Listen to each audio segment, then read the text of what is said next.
దేవునికి స్తోత్రం కలుగుగాక. హల్లెలూయా, హల్లెలూయా, హల్లెలూయా. సమయంలో మరి సమయం లేదు, చాలా సంకుచితంగా ఉంది. మరి ఇంకా ఎక్కువ సమయం మిమ్మల్ని అందరినీ వచ్చిన కూడా అందరి క్షేమంగా ఈ వందాలలో I have to send you out. కారణంగా మనకి ప్లేసెస్ పెట్టి మనము దాన్ని మనం పాటించబద్ధమై ఉన్నాం కనుక ఆ విషయాన్ని జాగ్రత్తగా తెలియజేస్తున్నారు. నిమిషాలు దేవుని మాటలు వాళ్ళకిద్దాం. మన వాక్య ధ్యానాంశమై కొరింథీయులకు రాసిన మొదటి పత్రిక 11వ అధ్యాయం 31వ వచనం నుండి, అయితే మనలను మనమే విమర్శించుకొని ఎడల తీర్పు పొందకపోదుము. మనము తీర్పు పొందిన ఎడల లోకముతో పాటు మనకు శిక్షావిధి కలగకుండునట్లు ప్రభువు చేత శిక్షింపబడుచున్నాం. కాబట్టి నా సహోదరులరా, భోజనము చేయటకు మీరు కూడి వచ్చినప్పుడు ఒకరి కొరకు ఒకడు కనిపెట్టుకుని ఉంటుంది. చదవబడి లేఖనంలో దేవుడు మనతో మాట్లాడును గాక. ఆమేన్. లేదా ఈ లేఖనాన్ని ఒక మనం పరిశీలన చేద్దాం. పరిశుద్ధ గ్రంథంలో మనం చూసినట్లయితే దేవుని తీర్పు నుండి తప్పించుకోవడం ఎలా? How can we escape from God's judgment? దేవుని యొక్క తీర్పు నుండి ఎలా తప్పించుకోగలము? అపోస్తలుడైన పౌలు బహు స్పష్టంగా తెలియజేస్తూ ఉన్నాడు. మనము పరిశుద్ధ పౌలు యొద్దకు వచ్చుచూ ఉన్నప్పుడు మన యొక్క జీవితంలో ఎవరికి లేని ఒక అద్భుతమైనటువంటి అవకాశాన్ని జీవము కలిగిన దేవుని సంఘమునకు మాత్రమే దేవుడు అనుగ్రహించాడు. ఎందుకంటే మనుష్యుడు ఏదో ఒక సమయంలో తన భావములతోనో ఆలోచనలతోనో క్రియలతోనో తప్పు చేస్తూనే ఉంటాడు, పాపం చేస్తూ ఉంటే ఉంటాడు. చేసినటువంటి ప్రతి దానికి శిక్ష ఖచ్చితంగా ఉంటుంది. ఎవరిని దేవుడు విడిచిపెట్టే దేవుడు కాదు. పరిశుద్ధులను సహితం భక్తులను సహితం ఆయన తీర్పు తీరుస్తూ ఉంటాడు. ఆయన నా యొక్క భక్తుడు కదా, నాకు సేవ చేశాడు కదా అని ఆయన ఏమాత్రము కూడా వారిని విడిచిపెట్టేవాడు కాదు. మనందరికీ తెలుసు భక్తుడైనటువంటి మోషే, అలాగే గొప్ప భక్తిలో ఉన్నటువంటి రాజు అయినటువంటి ఉజ్జియా, మీరందరూ దేవుని యొక్క సేవలో బహుగా ప్రయాసపడినటువంటి వారు, దేవుని కొరకు తమ జీవితాలను అంకితం చేసినటువంటి వారు, తమ ప్రాణాన్ని పనంగా పెట్టినటువంటి వారు. కానీ సమయం వచ్చినప్పుడు దేవుడు వారిని కూడా తీర్పు తీర్చినారు. అందుకొరకు అబ్రహాము అంటాడు, ఆదికాండం 18వ అధ్యాయం 25వ వచనంలో మనం చూసినట్లయితే ఆ యొక్క లేఖనం ఈ విధంగా ఉంది. సర్వలోకమునకు తీర్పు తీర్చువాడు న్యాయము చేయడా అని చెప్పినప్పుడు దేవునికి స్తోత్రము కలుగుగా. అవును, సర్వలోకమునకు తీర్పు తీర్చువాడు న్యాయం చేయడా అని చెప్పినప్పుడు యెహోవా, సుదేమ పట్టణంలో 50 మంది నీతిమంతులు నాకు కనబడినలా వారిని బట్టి ఆ స్థలమంతటినీ కాయుదునని. దేవునికి స్తోత్రము కలుగునుగా. హల్లెలూయా. లేదా పరిశుద్ధ గ్రంథంలో మనం చూసినప్పుడు సర్వాధికారి దేవుడు అంటున్నాడు కదా, ఒక దేశానికి, ఒక ప్రాంతానికి, ఒక గ్రామానికి తీర్పు రాకుండా ఉండగలగాలంటే దేవుడు అక్కడ ఎవరిని చూస్తున్నాడట? నీతిమంతులను చూస్తున్నాడు. ఇక్కడ 50 మంది నీతిమంతులు ఉంటే ఆ పట్టణాన్ని, ఆ దేశాన్ని నేను కాపాడుతును అంటున్నాడు. లేదా మరి ఈ రోజు మనం ఎంతమంది నీతిమంతులుగా ఉంటున్నాం? నీతిమంతులు మరి మనం చెప్పుకుంటున్నాం, కానీ దేవుని యొక్క దృష్టిలో నీతిమంతులుగా ఉన్నామా? ఎహెజ్కేలు గ్రంథంలో మనం చూసినట్లయితే 14వ అధ్యాయం గమనించినప్పుడు అక్కడ 3 వ్యక్తుల గురించి చెప్తున్నాడు. ఒకటి నోవా, రెండవది దానియేలు, మూడవది యోబు. ఈ 3 నీతిమంతులు ఉన్నప్పటికీ ఈ పట్టణము, ఈ దేశము ఎవరు కాపాడలేరు. వారి కుమారులను సహితం వారు రక్షించుకోలేరు. తమ్మును తాము మాత్రమే వారు రక్షించుకోగలరు, కానీ వారి కుమారులను, వారి కుమార్తెలను, వారి బంధువులను, వారి స్నేహితులను, వారి దేని కొరకైతే ప్రార్థిస్తున్నారో ఆ దేశాన్ని వారు రక్షించుకోలేరు. అలాంటి భయంకరమైన తీర్పుని రప్పించబోతున్నాము అంటున్నాడు. అంటే బిడ్డలారా, ఎవరికి వారే తమ్ముడు తాముగా నీతిమంతులుగా చేసుకుని దేవుని దృష్టిలో మనం కనపరుచుకోవలసిన సమయం ఆసన్నమైంది. దేవునికి స్తోత్రం కలుగుగా. కాబట్టి ఈ రోజు దేవుడు సర్వలోకానికి తీర్పు తీర్చేటువంటి వాడు. తీర్పు తీర్చేటువంటి దేవుడు ఆయన మనం అనుకున్న రీతిలో తీర్పు తీర్చడు, ఆయన స్థాయిలోనే తీర్పు తీరుస్తాడు. దేవునికి స్తోత్రం. He judge his standing. ఆయన తీర్పు తీర్చడానికి ఒక స్టాండర్డ్ ఉందండి, ఒక కేటగిరీ ఉందండి. ఆ ప్రకారంగా ఆయన తీర్పు తీర్చే దేవుడిగా ఉన్నాడు. మనందరం కూడా ఒక తీర్పు తీస్తే మన బంధువా, మన స్నేహితుడా, మన కుమారుడా, మన ఇక్కడ తెలిసిన వాళ్ళ కాదా, మనకు విరోధ అన్నట్టుగా మనం తీర్పు తీరుస్తాం. కానీ దేవుడు అలాగే మాత్రము కూడా తీర్పు తీర్చేవాడు కాదు. అందరికీ ఒకే రీతిలో తీర్పు తీర్చే దేవుడు. దేవునికి స్తోత్రం. హల్లెలూయా. కాబట్టి ఆయన స్థాయిలో ఆయన తీర్పు తీర్చేటువంటి వాడుగా ఉన్నాడు. మత్తయి సువార్త 7వ అధ్యాయం 23వ వచనం చూడండి. అప్పుడు నేను మిమ్మల్ని ఎన్నడూ ఎరగను, అక్రమము చేయువారు నా యొద్ద నుండి పొండని వారితో చెప్పుదు. ప్రేమ వాళ్ళారా, ఇక్కడ చూడండి. ప్రభువా, ఈ నామం పేరున మేము అద్భుతాలు చేస్తాం, ఈ నామం పేరున మేము సూచక్రియలు చేస్తాం, ఈ నామం పేరుట మేము ఎన్నో ఉపకారాలు చేస్తాం, దాన ధర్మాలు చేస్తాం, మేము ఎన్నో రకాలైనటువంటి మేలు చేస్తాం అని చెప్పి చాలా మంది ప్రభు దగ్గర చెప్తూ ఉంటారట. కానీ ప్రభు వచ్చినాడు, అక్రమము చేయువారలారా మీరెవరో నేను మిమ్మల్ని ఎరుగను, మీరు నా యొద్ద నుండి పోవుడి.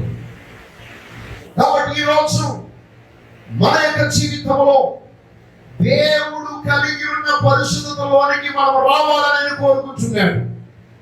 నీవు ఏ పరిశుద్ధత కలిగి ఉన్నావు ఈరోజు? నీవు అనుకున్న పరిశుద్ధత కాదు కావలసింది. దేవుని వాక్యములో దేవుని యొక్క వాక్యం మనకి ఏ విధముగా మనం ఎలాంటి పరిశుద్ధత కలిగి ఉండాలని తెలియజేస్తుందో అలాంటి పరిశుద్ధత మనము కలిగి ఉండాలి. లేని యెడల మనం ఆయన ఎదుటి నుండి నెట్టివేయబడతాం. ఎందుకంటే రేపో ఎల్లుండో ఖచ్చితంగా ప్రభువు రాకడ సమీపముగా ఉన్నది.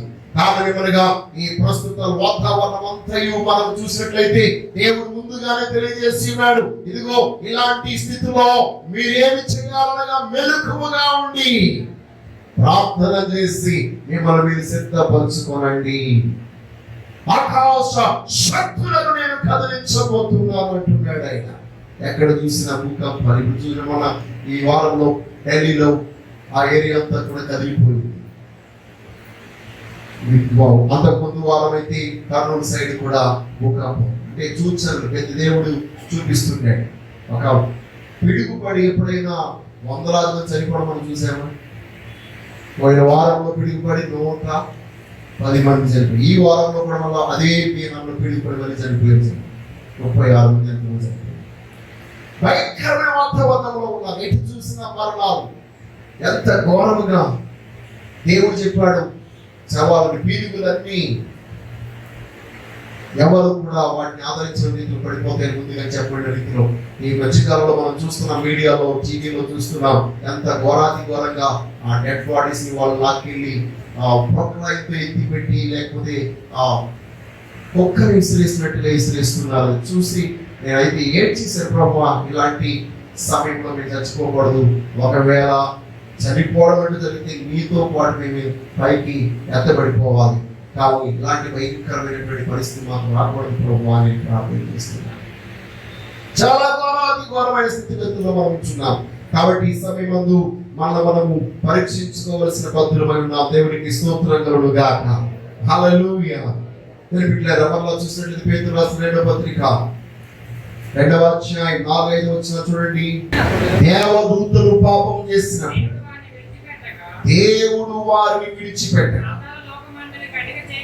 పాతాళ లోకమందలి కటిక చీకటి గల నిలములోనికి త్రోసి తీర్పుకు కావలిగా ఉంచబడ్డాడు, వారిని అప్పగించాడు. చూడండి, దేవదూతలే పాపం చేసినప్పుడు దేవుడు వారిని విడిచిపెట్టినప్పుడు మనల్ని ఆయన విడిచిపెడతారంటారా? No, he cannot. He will never leave us. కాబట్టి మన జీవితంలో మనం చాలా జాగ్రత్త కలిగిన వారముగా ఉండవలసిన వారమై ఉన్నాం. దేవునికి స్తోత్రం కలుగును గాక. హల్లెలూయా. అయితే బిడ్డలారా, మనము ఆ తీర్పు నుండి తప్పించబడగలమంటారా? దేవుడు తీర్పు తీర్చినప్పుడు ఈ లోకస్తుల వలె ఉన్నట్లయితే, దేవుడు చెప్పిన హెచ్చరికలను వినకుండా ఉన్నవారుగా ఉన్నట్లయితే ఏ మాత్రం మనము తప్పించబడలేం. ఆమోసు గ్రంథము 9వ అధ్యాయం 1-4 చదువుకోండి. అక్కడ అంటున్నాడు, ఒకటి కనుక తప్పిస్తే ఇంకొక దానిని అప్పగిస్తా అంటున్నాడు. ఈవెన్ మీరు సముద్రంలో పడితే సముద్రంలో సర్పంతో చెప్తారు, అక్కడ కాటు వేసి వాళ్ళు చంపేయండి. నా యొద్ద నుంచి ఎవరు తప్పించుకోలేరు. ఆకాశ నక్షత్రాల్లో ఉన్న అక్కడి నుంచి వెతికి నేను పట్టుకుని కిందకి తీసుకుని వచ్చి నేను తీర్పు తీరుస్తానని దేవుడు అంటున్నాడు. ప్రభువు యొక్క తీర్పు నుండి ఏ వ్యక్తి కూడా తప్పించుకొనజాలడు. తప్పించుకోవడానికి ఏ మాత్రం అవకాశం ఉండదు. మత్తయి సువార్త 24వ అధ్యాయం 30వ వచనంలో కూడా మనం చూస్తున్నాం. అప్పుడు మనుష్య కుమారుని చూచెను, ఆకాశమందు కనబడు. అప్పుడు మనుష్య కుమారుడు ప్రభావముతో మహామహిమతో ఆకాశ మేఘారుడై వచ్చుట చూచి భూమి మీద నుండి సకల గోత్రముల వారు రొమ్ము కొట్టుకుంటారు. ఎందుకంటే ఆయన రాకడ సమీపంగా ఉంది. ఆయన తీర్పు తీర్చే గడియ సమీపంగా ఉంది. ఈ లోకమంతా కూడా ఆయన మహామహిమతో దిగి వచ్చుట చూస్తారు. వారందరూ అప్పుడే మాకు తీర్పు తీర్చడానికి వచ్చేసావా అని వారందరూ రొమ్ము కొట్టుకుంటారంట. అలాంటి పరిస్థితి మనకి రాకుండా ఉండగలగాలంటే మనం ఏం చేయాలి? మనం ఆ యొక్క తీర్పులో నిలబడకుండా ఉండాలంటే ఏం చేయాలి? నెంబర్ 1, పౌలు గారు చెప్పిన మాట, నీకు నీవుగానే ఏం చేయాలి? తీర్పు తీర్చుకోవాలి. దేవునికి స్తోత్రం. హల్లెలూయా, హల్లెలూయా. బిడ్డలారా, మనకు మనము తీర్పు తీర్చుకున్న వారముగా ఉంటే నిశ్చయముగా దేవుని యొక్క తీర్పులో నుండి మనము తప్పించబడతాం. చూడండి, మత్తయి సువార్త 25వ అధ్యాయం 31-32 వచనాలు. తన మహిమతో మనుష్య కుమారుడు ఆయనతో కూడా సమస్త దూతలను వచ్చినప్పుడు ఆయన తన మహిమ గల సింహాసనము మీద ఆసీనుడయుండు. అప్పుడు సమస్త జనము ఆయన ఎదుట పోగు చేయబడును. గొల్లవాడు మేకలలో నుండి గొర్రెలను వేరుపరచును. ఆయన వారిని వేరుపరచి తన కుడి వైపు గొర్రెలను ఎడమ వైపున మేకలను నిలవబెట్టు. దేవునికి స్తోత్రం. బిడ్డలారా, ఈనాడు మనము గొర్రెలుగా ఉన్నామా మేకలుగా ఉన్నామా అలా మనమే పోల్చుకోవాలి, తీర్పు తీర్చుకోవాలి. ఎందుకంటే ప్రస్తుతం ఈ ప్రపంచ దేశాల్లో కూడా చాలా మంది మిత్ర దేశాలుగా ఉన్నవారు కూడా శత్రు దేశాలుగా మారిపోతున్నారు. అంటే ప్రభు అన్నాడు, వారు మీ మధ్య గొర్రె చర్మమును ధరించిన తోడేళ్ల వలె ఉన్నారు. కాబట్టి జాగ్రత్తగా చూడండి. ఇప్పటి వరకు మనతో స్నేహ బాంధవ్యము కలిగి ఉన్నటువంటి దేశం ఇప్పుడు మన మీద విరుద్ధంగా బయలుదేరుతుంది. మన జీవితాలు నాశనం చేయడానికి బయలుదేరుతుంది. అలాగే ఆధ్యాత్మికంగా మనం గమనించినప్పుడు మన మధ్య కూడా భక్తిపరులుగా విశ్వాసులుగా ఉన్నటువంటి వారు సహితం ఒకసారిగా వారి యొక్క భక్తిహీనతను కనపరిచే సమయం ఆసన్నమైంది. ఈ దినాలలో మనం చాలా జాగ్రత్త కలిగిన వారుగా ఉండాలి. ఏర్పరచబడిన వారిని సహితము పడగొట్టడానికి దుష్టుడు, ఎందుకంటే వాడు చచ్చిపోతున్నాడు కదా, వాడు నాశనం అయిపోతున్నాడు కాబట్టి వాడితో పాటు మనల్ని కూడా నాశనం చేయడానికి వాడు తీసుకెళ్ళాలని సిద్ధంగా ఉంటున్నాడు. అలాంటి పరిస్థితి మనకు రాకుండా ఉండాలంటే ఎప్పటికప్పుడు మనం తీర్పు తీర్చుకోవాల్సిన వారమే ఉన్నాం. నేనేం చేశాను, నా మాట ఏంటి, నా క్రియ ఏంటి, నా ప్రవర్తన ఏంటి, ఎదుటి వారి యొక్క మాటను బట్టి ఎదుటి వారి యొక్క స్థితిని బట్టి నేను కూడా అలాగా ప్రవర్తిస్తున్నాను అనేటువంటి విషయాన్ని మనం పరిశీలించుకొని ఎవరి గురించి మనం ఈగోలు అహంభావాలు పట్టించుకోవాల్సిన లేదు.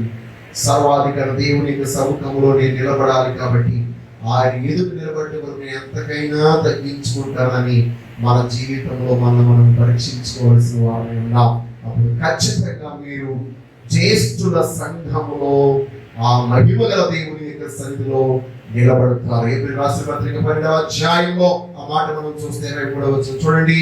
పరలోకమందున్న రాయబడి ఉన్న జ్యేష్ఠుల సంఘములకు వారి మహోత్సవములకు అందరి న్యాయాధిపతి అయిన దేవుని యొద్దకు సంపూర్ణ సిద్ధి పొందిన నీతిమంతుల ఆత్మల యొద్దకు కొత్త నిబంధన మధ్యవర్తి అయిన యేసు వద్దకు హేబేలు కంటే మరి శ్రేష్టముగా పలుకు ప్రోక్ష రక్తముల యొద్దకు మీరు వచ్చి ఉన్నారు. దేవునికి స్తోత్రము కలుగునుగా. కాబట్టి ఎవరైతే తమను తాముగా పరిశుద్ధులుగా చేసుకుని దేవుని యొక్క సముఖము దేవుని దృష్టిలో నీతిమంతులుగా ఉంటారో వారందరూ జ్యేష్ఠుల సంఘములో క్రీస్తు రక్త ప్రోక్షణము యొద్దకు ఏమనగా ఇదిగో నిజముగా ఇతడు మిస్టేక్ చేసినప్పుడు అపరాధము చేసినప్పుడు నా రక్తము యొద్దకు వచ్చి నా ద్వారా కడగబడి ఉన్నాడని క్రీస్తు రక్తము మీ గురించి సాక్ష్యం పలుకుతున్నాడు. దేవునికి స్తోత్రం కలుగునుగా. ఏ పేరు రక్తం ఏంటి పలికింది? ఏ పేరు రక్తం చెప్పిందంటే ఇదిగో దేవా, ఇదిగో ఏ పేరు, ఇదిగో ఏ పేరును కయ్యను చంపేశాడు కాబట్టి అతనికి తీర్పు తీర్చు అని చెప్పిందట. కానీ క్రీస్తు రక్తం ఏమని పలుకుతుందనగా ఇదిగో ఇతడు నా రక్తములో కడగబడ్డాడు, ఇతడు ఏ మాత్రము తీర్పుకు పాత్రుడు కాదు, ఉగ్రతకు పాత్రుడు కాదు, ఇతడు జ్యేష్ఠుల సంఘంలో నిలబడతాడు, పరిశుద్ధులతో నిలబడతాడని క్రీస్తు రక్తం మన గురించి చెప్తున్నాడు. దేవునికి స్తోత్రం. అలాగే యేసయ్య రక్తం మన గురించి మంచి మాట చెప్పగలగాలంటే ఇప్పుడే మనము సరి చేసుకుని తీర్పు తీర్చుకుని ఆయనకి ఇష్టమైన బిడ్డలుగా మనం ఉండాలి. దేవునికి స్తోత్రము కలుగునుగాక. బిడ్డలారా, దేవుని యొక్క తీర్పు, దేవుని యొక్క స్థాయి మరుగైనది ఏమీ కాదు. ఆయన స్టాండర్డ్ ఏంటండి అని అడిగితే ఆయన స్టాండర్డ్ ఎప్పుడు కూడా లోకానికి మరుగు చేయలేదు. ఆయన అందరికీ ఆయన బయలుపరిచాడు, ఆయన తెలియజేశాడు. ఆ మాట మనము యోహాను సువార్త 3వ అధ్యాయం 16-17 వచనాల్లో మనం చూస్తూ ఉన్నాం. దేవుడు లోకమును ఎంతో ప్రేమించి కాగా ఆయన తన అద్వితీయ కుమారునిగా పుట్టిన వాని యందు విశ్వాసముంచు ప్రతి వానిని నశింపక నిత్య జీవం పొందునట్లు ఆయనను అనుగ్రహించి లోకమందు తన కుమారుని ద్వారా రక్షణ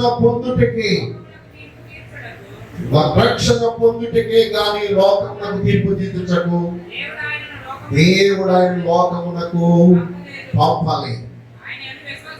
ఆయన యందు విశ్వాసముంచు తీర్పు తీర్చబడు. ఎవరైతే విశ్వాసం ఉంచారో దేవుని అద్వితీయ కుమారి నామమున విశ్వాసం ఉంచలేదు అతనికి ఇంతకు మునిపి తీర్పు తీర్చబడు. దేవునికి స్తోత్రం. ఈరోజు గమనించండి, దేవుని యొక్క స్టాండర్డ్ ఏంటి అంటే దేవుడు లోకమంతటిని ఏకరీతిగానే ప్రేమించాడు. లోకమున్న సమస్త జనులనైనా ప్రేమిస్తూ ఉన్నాడు. ఎవరైతే ప్రభువు యేసు క్రీస్తు నందు విశ్వాసం ఉంచుతారో వారి తీర్పులో నుండి బయటికి వస్తారు. ఎవరైతే దేవుని యొక్క కుమారుని యందు విశ్వాసం ఉంచారో వారి తీర్పులో నిశ్చయముగా నిలబడతారని దేవుని వాక్యం చెప్తుంది. కాబట్టి ఈ రోజు ఆ తీర్పులో మనం తప్పించబడాలంటే ప్రభువు యేసు క్రీస్తు నందు విశ్వాసం ఉంచాలి. రెండవది మనం చూసినప్పుడు ప్రభువు వారు చెప్తున్నాడు, నేనే మార్గమును, నేనే సత్యమును, నేనే జీవమునై ఉన్నాను, నా ద్వారా తప్ప ఎవరు తండ్రి ఎందుకు రారని యోహాను సువార్త 14వ అధ్యాయంలో కూడా మనం చూస్తూ ఉన్నాం. కాబట్టి ఈ దినాన దేవుని యొక్క స్థాయిని మనం ఎరిగిన వారమే ఉండాలి. కాబట్టి తెలియట్లేదా?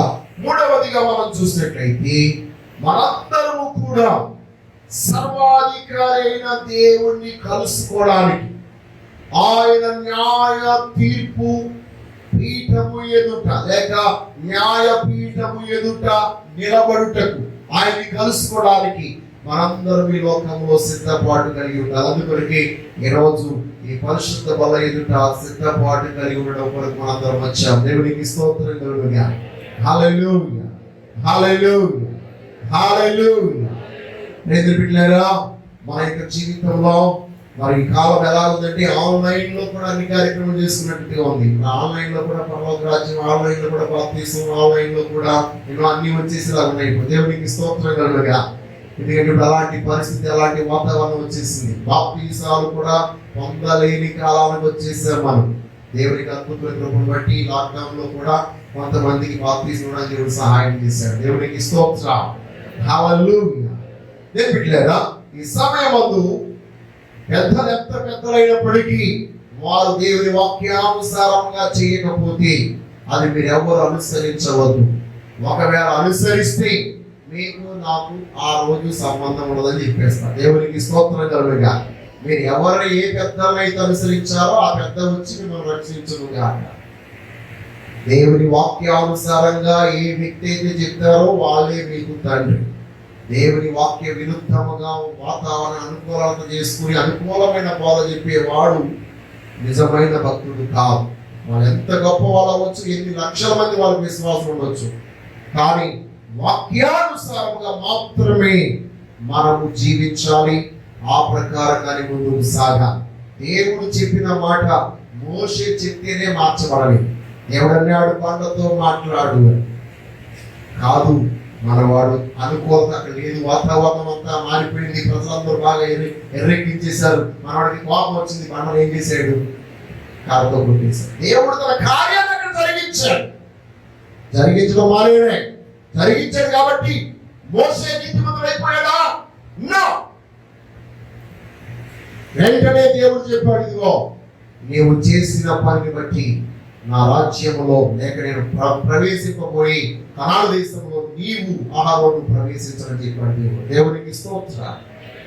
40 సంవత్సరాలు ప్రయాసపడి వారందరినీ ప్రభు యొద్దకు నడిపించి, వాళ్ళందరినీ దేవుడి రాజ్యంలో నడిపించి, దేవుడు ఏర్పాటు చేసిన కనాను దేశం నడిపించి ఆయన ప్రవేశించలేకపోవడం ఎంత బాధాకరమైన విషయం తెలుసా? కారణం ఏంటి? మోషే తన స్టాండర్డ్ లో కార్యం చేశాడు, కానీ దేవుడి స్టాండర్డ్ లో కార్యం చేయలేదు. ఈరోజు మీరు చెప్తున్నారు, చేసేవాళ్ళు ఎన్నైనా చేస్తారు. అనుసరించే మీరు దేవుని వాక్యానుసారంగా మాత్రమే చేయాలి. దేవునికి స్తోత్రం. కాబట్టి నేనైతే ఎంత గొప్ప వ్యక్తి అయినా సరే ఇప్పటి వరకు I never followed anybody else.